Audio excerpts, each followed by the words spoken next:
Baik, selamat pagi, selamat siang, dan selamat malam.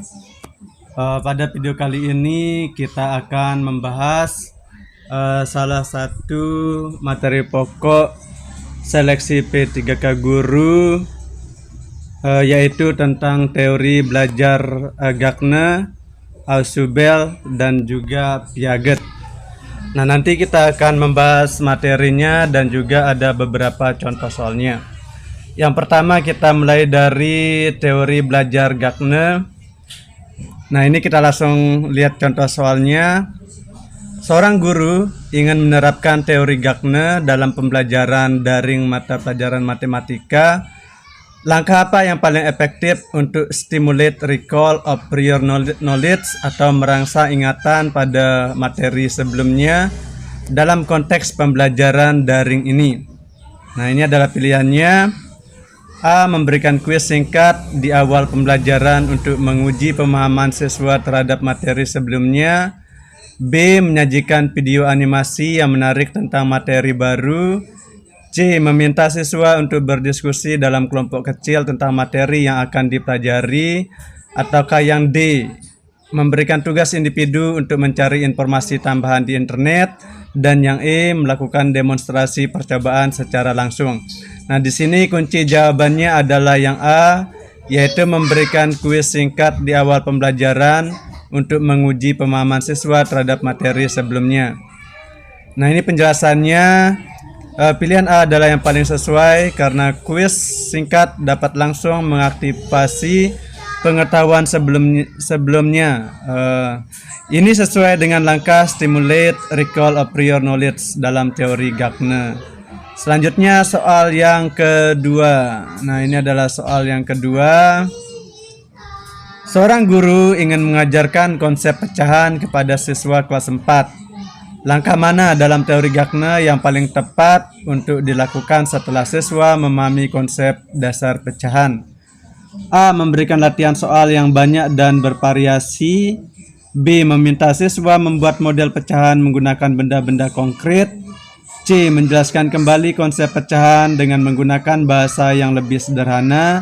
Ataukah yang D. Memberikan kuis untuk menguji pemahaman siswa. Nah, ini kunci jawabannya adalah A, yaitu memberikan latihan soal yang banyak dan bervariasi. Penjelasannya, setelah siswa memahami konsep dasar, langkah selanjutnya adalah memberikan latihan yang cukup untuk memperkuat pemahaman dan meningkatkan keterampilan. Nah, soal yang berikutnya, manakah dari berikut ini yang tidak termasuk dalam 9 langkah pembelajaran menurut Gagner? A. Menyampaikan tujuan pembelajaran. B. Mengaktifkan motivasi belajar. C. Memberikan penguatan positif. Ataukah yang D. Melakukan generalisasi. Kuncinya adalah yang C. Memberikan penguatan positif. Nah, penjelasannya, meskipun penguatan positif penting dalam pembelajaran, ini bukan salah satu dari 9 langkah yang secara spesifik dijelaskan dalam teori Gagner. Nah, untuk mengetahui 9 langkah dalam teori Gagner ini, di sini ada, kita lihat 9 langkah pembelajaran menurut Gagner. Yang pertama, mendapatkan perhatian atau gaining attention. Nah, langkah awal yang krusial untuk menarik minat siswa bisa dengan menggunakan berbagai metode seperti cerita menarik, video, atau pertanyaan yang menantang. Selanjutnya, menginformasikan tujuan pembelajaran. Ini yang kedua, atau informing learners of the objectives. Siswa perlu tahu apa yang akan mereka pelajari agar mereka memiliki tujuan yang jelas. Selanjutnya, yang ketiga, merangsang ingatan tentang materi sebelumnya atau stimulating recall of prior learning. Ini mengingat kembali materi yang sudah dipelajari sebelumnya. Hal ini akan membantu siswa menghubungkan materi baru dengan yang lama. Selanjutnya, menyajikan materi atau presenting the stimulus.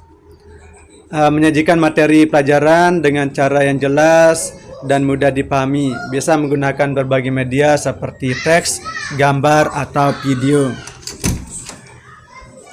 Selanjutnya, memberikan bimbingan belajar atau providing learners guidance. yaitu memberikan petunjuk atau contoh yang jelas agar siswa dapat memahami materi dengan lebih baik.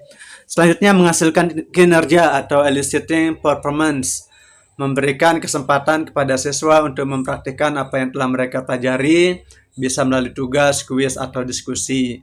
Selanjutnya, memberikan umpan balik atau providing feedback, memberikan umpan balik yang konstruktif terhadap kinerja siswa. Dan selanjutnya adalah menilai kinerja atau assessing performance, melakukan penilaian untuk mengetahui sejauh mana siswa telah mencapai tujuan pembelajaran. Selanjutnya, meningkatkan retensi dan transfer belajar atau enhancing retention and transfer. Hal ini membantu siswa mengingat materi dalam jangka panjang dan menerapkannya dalam situasi yang berbeda. Nah, ini adalah tujuan utama dari 9 langkah Gakne, memastikan siswa aktif terlibat dalam pembelajaran, membantu siswa memahami materi dengan lebih baik, dan meningkatkan retensi dan transfer belajar. Selanjutnya, kita akan lihat contoh soal keempat. Seorang guru ingin mengajarkan siswa cara menulis paragraf. Langkah mana dalam teori Gakne yang paling tepat untuk dilakukan di awal pembelajaran? Nah, ini memberikan contoh paragraf yang baik. B. Meminta siswa menulis paragraf sendiri. C. Menjelaskan struktur paragraf secara rinci. Atau yang D. Mengadakan diskusi tentang pentingnya paragraf, menulis paragraf. Kuncinya adalah D. Mengadakan diskusi tentang pentingnya menulis paragraf. Ini penjelasannya. Membangkitkan motivasi dan minat siswa adalah langkah awal yang penting dalam teori Gakne. Diskusi tentang pentingnya menulis paragraf dapat membantu siswa memahami tujuan pembelajaran. Selanjutnya, soal yang kelima. Manakah dari berikut ini yang merupakan contoh penerapan prinsip transfer of learning dalam teori Gakne? A. Seorang guru mengajarkan konsep penjumlahan dengan menggunakan jari. B. Seorang guru meminta siswa membuat peta konsep setelah mempelajari suatu materi. C. Seorang guru mengajarkan konsep perkalian setelah siswa menguasai konsep penjumlahan. Atau yang D. Seorang guru memberikan hadiah kepada siswa yang berhasil menyelesaikan tugas. Nah, kuncinya adalah C. Seorang guru mengajarkan konsep perkalian setelah siswa menguasai konsep penjumlahan.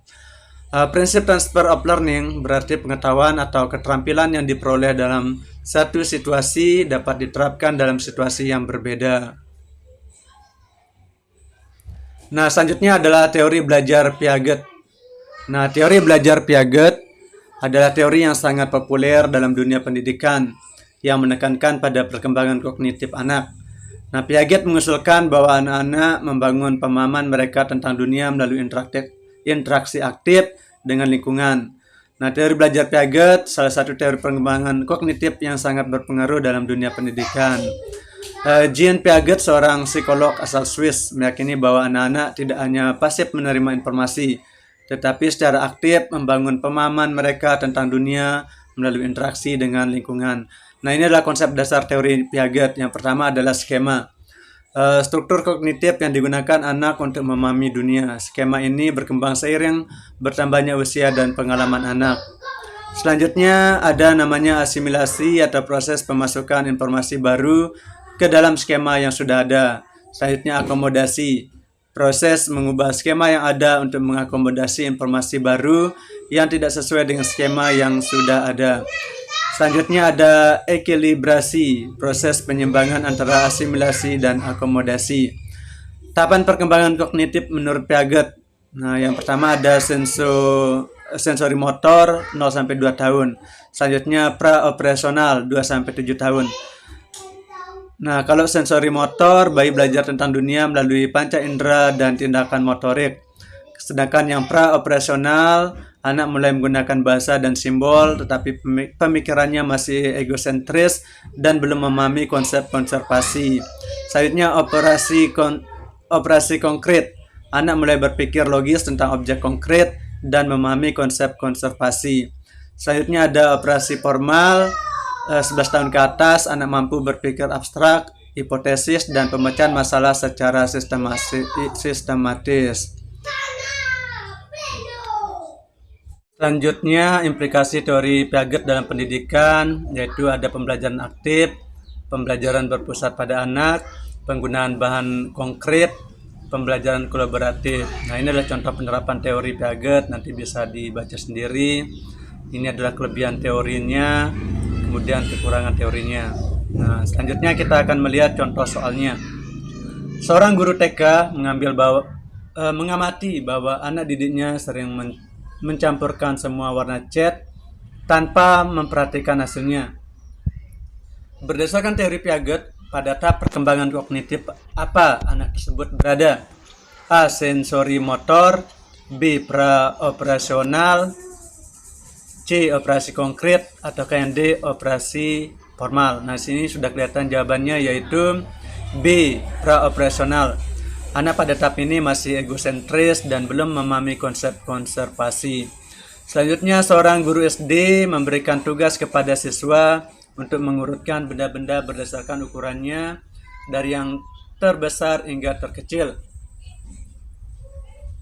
Siswa kesulitan memahami konsep lebih besar dan lebih kecil. Berdasarkan teori Piaget, apa yang mungkin menjadi penyebab kesulitan siswa tersebut? A. Kurangnya pengalaman konkret, B. Belum mencapai tahap operasi formal, C. Terlalu banyak rangsangan dari lingkungan, atau yang D. Kurangnya motivasi belajar. Kunci jawabannya adalah A. Kurangnya pengalaman konkret. Anak perlu banyak pengalaman konkret untuk memahami konsep abstrak seperti ukuran. Seorang guru SMP menjelaskan konsep energi kinetik dan potensial.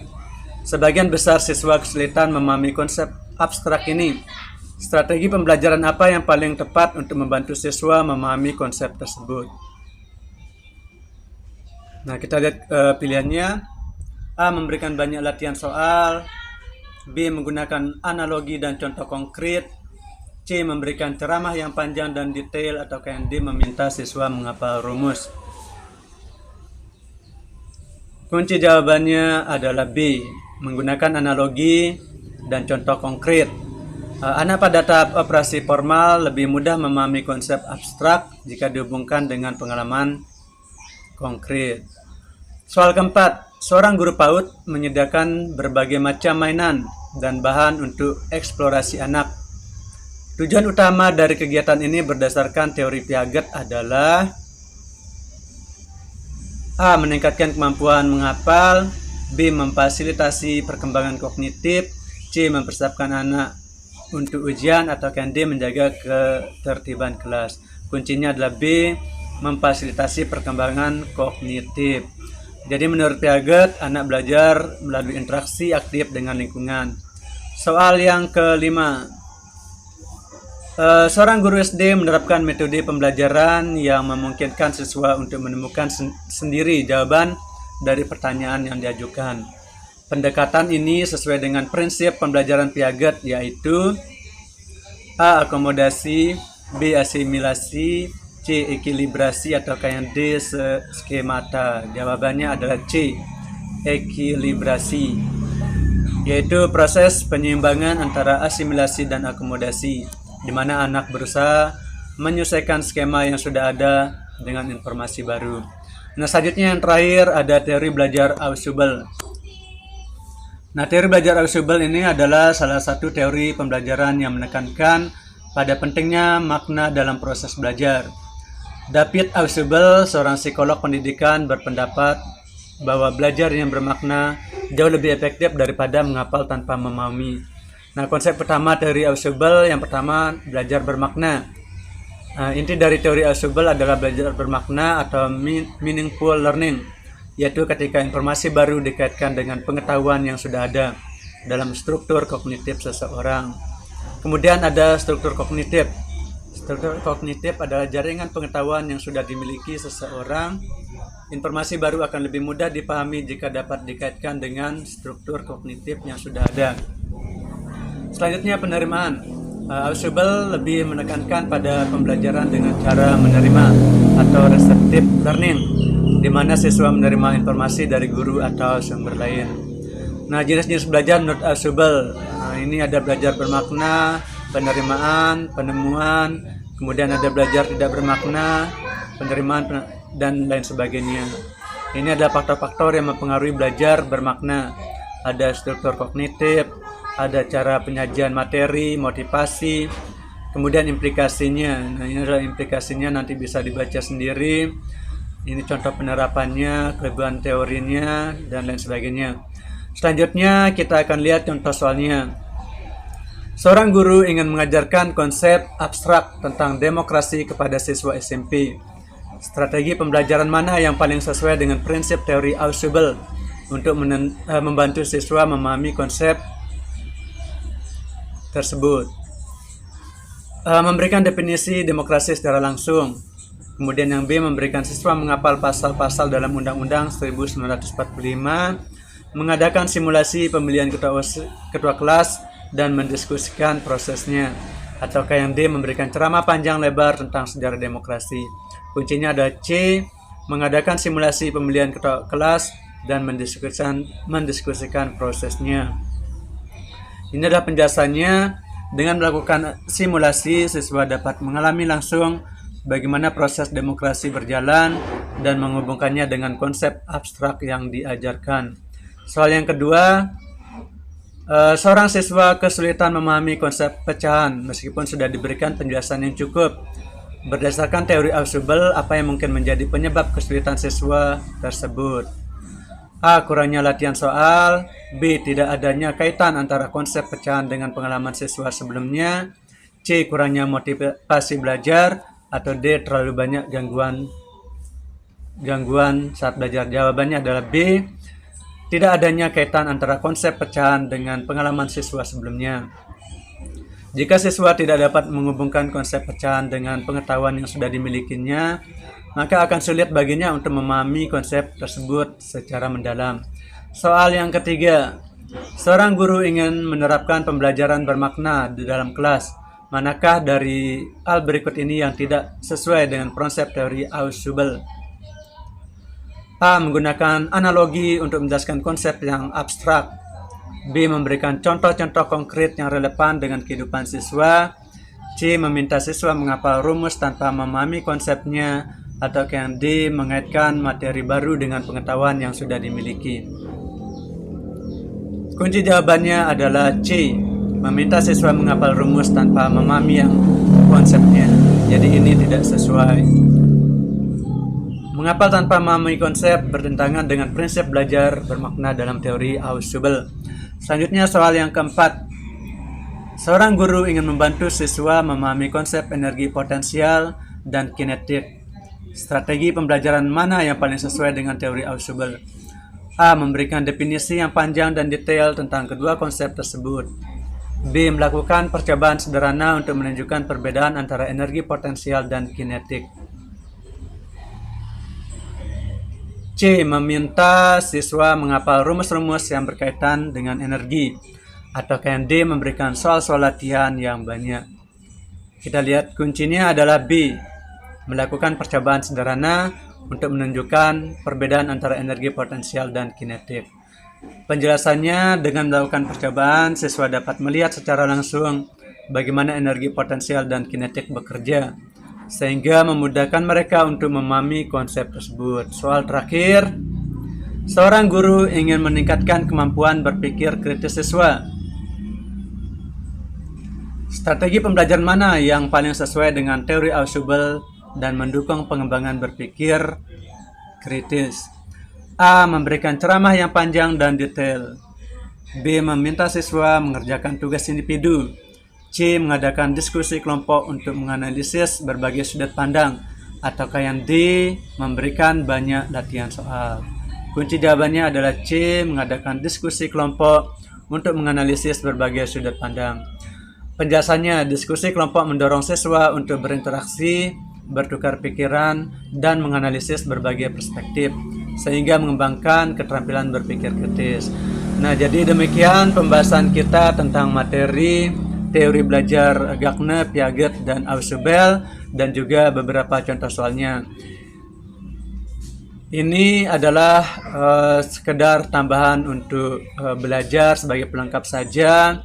Materi yang lebih lengkapnya bisa dilihat baik itu di internet atau buku-buku latihan soal lainnya atau sumber-sumber belajar lainnya.